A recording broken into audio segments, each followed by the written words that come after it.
सर्वम शिवमयम शिवानंता शिवकृपानंता। আজকে আমরা একটা খুব মৌলিক বিষয় নিয়ে আলোচনা করব, কারণ আধ্যাত্মবাদ বা স্পিরিচুয়ালিটি সম্বন্ধে আমাদের ধ্যান ধারণা ভুল তো অবশ্যই, এবং একেবারেই নেই বললেই সঠিক বলা হয়। তো স্পিরিচুয়ালিটি অ্যাকচুয়ালি কী?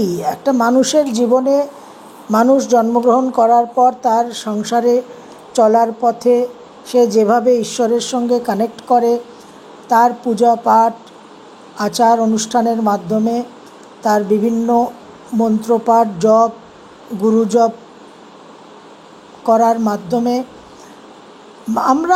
আমরা মনে করি যে আমরা একটা ঈশ্বরের সঙ্গে একটা খুব গভীর নিবিড় সম্পর্ক তৈরি করে নিলাম, এবং বিভিন্ন ধর্মীয় আচার অনুষ্ঠানের মধ্যে দিয়ে আমরা মনে করি যে সকাল থেকে রাত অবধি নানান রকম পূজাপাঠ করলেই আমরা খুব একটা আমাদের ঈশ্বর চেতনাকে জাগ্রত করছি। কিন্তু এই বিষয়ের শাস্ত্রের যে আসল চিত্রটা, যে আসল তথ্য, সেগুলো সম্বন্ধে আমরা অবগত নই, সেটা আমাদের জানতে হবে। আমরা একটু ঋষি অরবিন্দ এবং শ্রীমা অরবিন্দ আশ্রমের ঋষি অরবিন্দ এবং শ্রীমা কি বলে গেছেন তাদের কথাকে, তাদের বাণীকে অবলম্বন করে একটু বোঝার চেষ্টা করব, এবং আমাদের ধ্যান ধারণাগুলোকে একটু পরিষ্কার করব, সুস্পষ্ট করব, যাতে আমাদের যে ইগো, অহংসত্তা, যে সর্বদা আমাদের বলছে যে আমি খুব স্পিরিচুয়াল, আমি ভীষণ ঈশ্বর ভক্ত, আমার মধ্যে সেই দিব্য চেতনা একেবারে বয়লিং ওয়াটারের মতো ফুটছে, এই ইগোসেন্ট্রিক চিন্তাভাবনাগুলো যে কত ভুল, সঠিক চিত্রটা আমরা জানব যে অ্যাকচুয়াল স্পিরিচুয়াল লাইফ কী। তাহলে আমরা শুরু করব আমাদের সোল দিয়ে, আত্মা দিয়ে। কোথায় আমরা ঈশ্বরের সঙ্গে সংযুক্ত? আমাদের যখন জন্ম হচ্ছে তখন আমরা মায়ের সঙ্গে নাভির ক্ষেত্রে আমরা আম্বেলিকাল কর্ড দিয়ে ওই নাড়ির মাধ্যমে আমরা যুক্ত থাকি। ওই আম্বেলিকাল কর্ডটা চিকিৎসক ডাক্তার সার্জারির সময় বা ডেলিভারির সময় ওটাকে কেটে দিয়ে বাদ দেয়। তো connection with the physical mother, child আর মাদারের মধ্যে যে ফিজিক্যাল কানেকশন, সেটা ওই আম্বেলিকাল কর্ড। কিন্তু ঈশ্বরের সঙ্গে আমাদের সংযোগটা কোথায়, সেটা নিয়ে আমরা একটু আজকে আলোচনা করব। তো আমি যে বইটা থেকে আপনাদের কোট করে শোনাচ্ছি, বইটার নাম হচ্ছে 5 Aids for Inner Growth, Gifts of Grace। এটা শ্রী অরবিন্দ এবং শ্রীমার যে সমস্ত বিভিন্ন বাণী, সেখান থেকে সিলেক্টেড ওয়ার্কস। এটা আপনারা অরবিন্দ আশ্রম থেকে নিজেরাও সংগ্রহ করে পড়তে পারেন। তো শ্রী অরবিন্দ এবং শ্রীমার যে পরম্পরা, সেখানে শ্রী অরবিন্দ একটা খুব ইউনিক অ্যাঙ্গেল এস্টাবলিশ করেছিলেন, তিনি তার প্রবর্তক, এবং সেখানে উনি সাইকিক বিং সম্বন্ধে একটা কথা বলছেন। এই সাইকিক বিং, এই বিষয়টা তিনি কিন্তু উত্থাপন করেন। উনি বলছেন, in a human being there is the divine presence and the psychic being, যে মানুষের মধ্যে ঈশ্বরের অস্তিত্ব আছে, উপস্থিতি আছে, এবং তার সঙ্গে একটা সাইকিক বিং আছে, একটা বিশেষ একটা সত্তা আছে। At the beginning embryonic, but in the end a being wholly formed, conscious, independent, individualized। এই সাইকিক যে বিং, ডিভাইন প্রেজেন্সটা তো এমনিই আছে, ওটা তো একটা ঈশ্বরের অস্তিত্ব, এবং এই সাইকিক বিং যেটা আছে, এটা প্রাথমিকভাবে এটা কিন্তু একটা ভ্রূণের মতো অবস্থায় আছে, এমব্রায়োনিক, বিকশিত, সম্পূর্ণ সেটা বিকশিত নয়, কিন্তু একদম শেষে গিয়ে, সর্বশেষে সমাপ্তির সময় এটা একটা প্রপারলি একটা রূপ ধারণ করে, হোললি ফর্মড হয়, কনশাস হয়, সচেতন হয়, জাগ্রত হয়, ইন্ডিপেন্ডেন্ট হয়, স্বাধীন হয় এবং ইন্ডিভিজুয়ালাইজড হয়, স্বতন্ত্র হয়। That does not exist in the vital world. এই ভাইটাল ওয়ার্ল্ড হচ্ছে আমাদের এই যে চাওয়া পাওয়ার, ডিজায়ার, কামনা বাসনার যে ক্ষেত্রটা আমাদের জগৎ, সেইটা কিন্তু হচ্ছে ভাইটাল ওয়ার্ল্ড। তো এটা ভাইটাল ওয়ার্ল্ডের মধ্যে, আমাদের কামনা বাসনার জগতের মধ্যে কিন্তু এই সাইকিক বিং কিন্তু তার অস্তিত্বকে আমরা এই ভাইটাল ওয়ার্ল্ডের মধ্যে পাবো না, সে সেখানে বিরাজ করে না। It is a special grace given to human beings dwelling in matter and upon earth.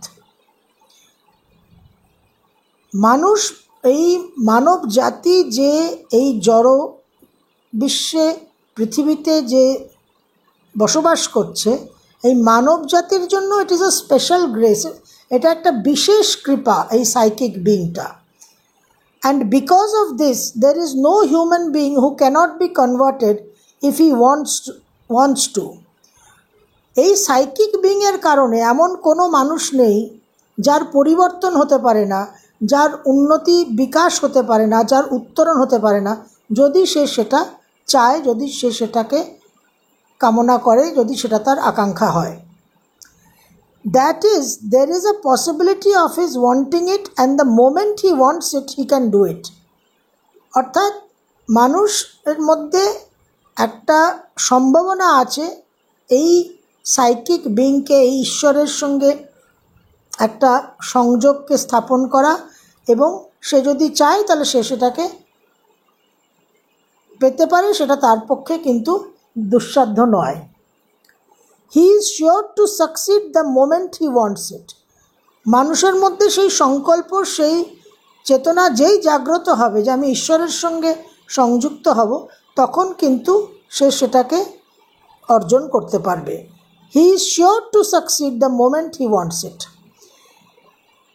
It is this psychic element which in man, even in the most debased, makes him respect what is beautiful and pure.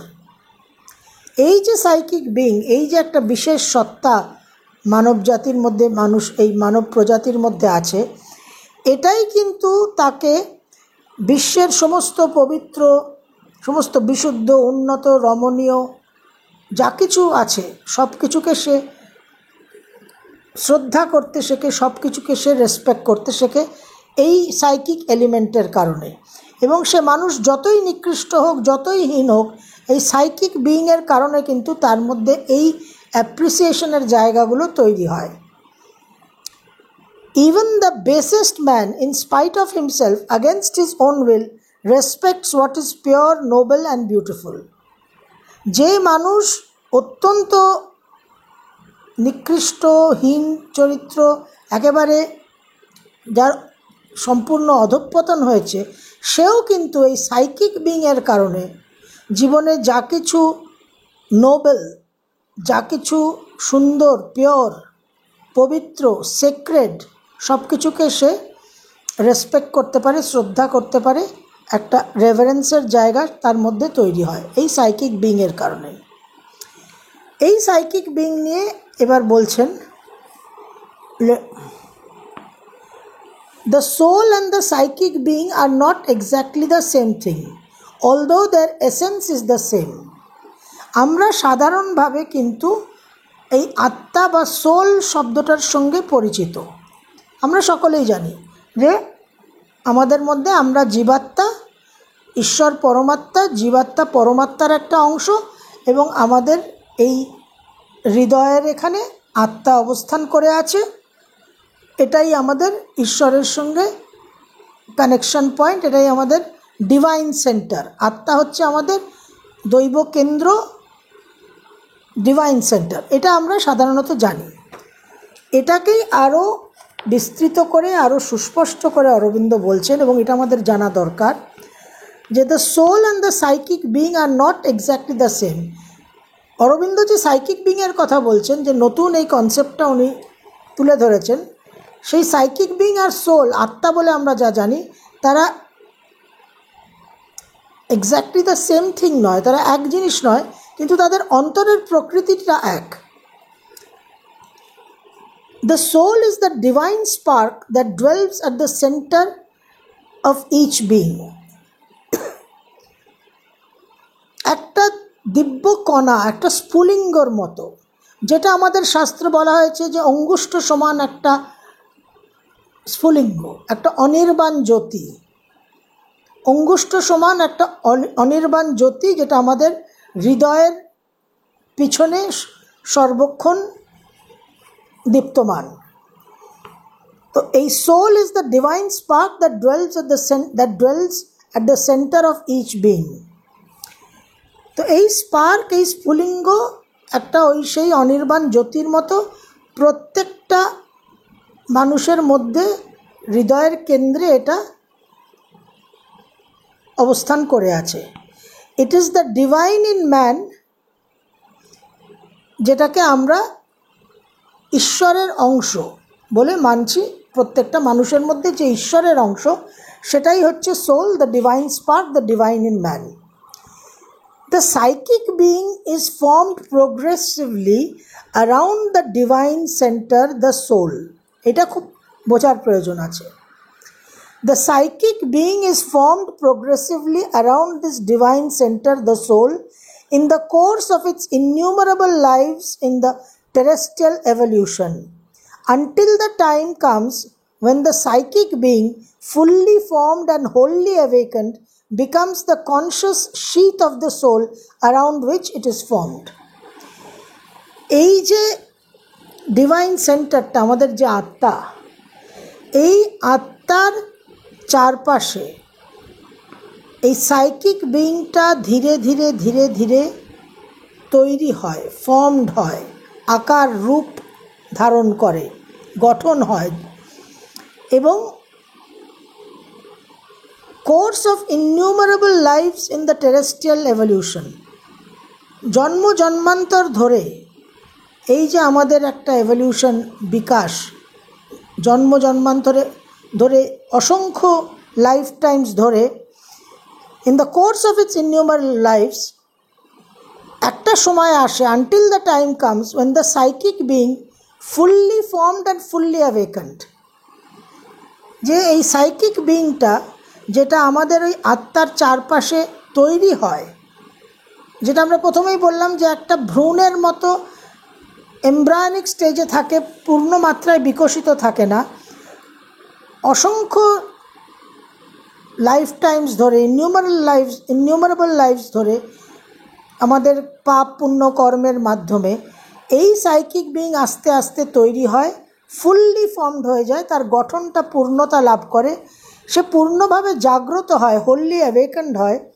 এবং তারপর সে একটা conscious sheath of the soul around which it is formed. আমাদের যে আত্মা, তার একটা জাগ্রত কোষ রূপ ধারণ করে এই আত্মার চারপাশে। একটা আত্মার আমরা বলতে পারি একটা আবরণ, একটা কাভার, একটা শীত। And thus identified with the divine, it becomes his perfect instrument. এই যে সাইকিক বিংটা যখন পূর্ণতা অর্জন করলো, সাইকিক বিংটা যখন জাগ্রত হলো, সচেতন হলো, তখন সে আইডেন্টিফাইড হলো উইথ দ্য ডিভাইন। তখন মানব চেতনার মধ্যে ঈশ্বর চেতনার সঙ্গে একাত্মবোধ জন্মায়, এবং মানুষ তখন ঈশ্বরের পারফেক্ট ইনস্ট্রুমেন্ট হয়ে যায়, ঈশ্বরের একটা সাধনী, ঈশ্বরের একটা টুল, ঈশ্বরের যন্ত্র, the servant of the divine. ঈশ্বরের কাজকে, ডিভাইন এজেন্ডাকে মানুষ তখন অনুসরণ করে, কারণ তার মধ্যে সাইকিক বিইংটা ডেভেলপড হয়েছে, বিকশিত হয়েছে, জাগ্রত হয়েছে, কনসিয়াস হয়েছে। আত্মা সকলের মধ্যেই আছে।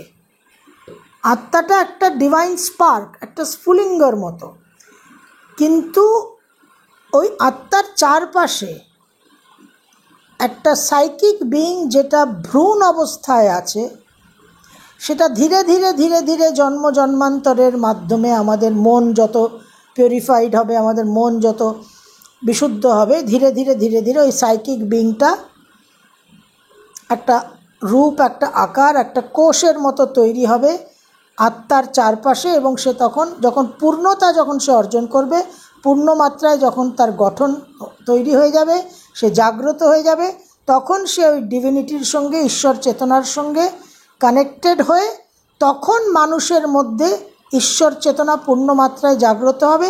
তখন মানুষ তার ইগোকে, তার ইগোইস্টিক উইলকে, তার অহংসত্তাকে বিসর্জন দিয়ে পূর্ণ মাত্রায় ঈশ্বরের কাছে সমর্পণ করবে, সারেন্ডার করবে। তখন ডিভাইন উইল তার জীবনে ম্যানিফেস্ট হতে থাকবে, তার নিজস্ব ইগোইস্টিক আর কোনো উইল কার্যকর হবে না। আগামী ভিডিওতে আমরা এই বিষয় নিয়ে আরও আলোচনা করব। সর্বম শিবময়ম শিবানন্তা শিবকৃপানন্তা।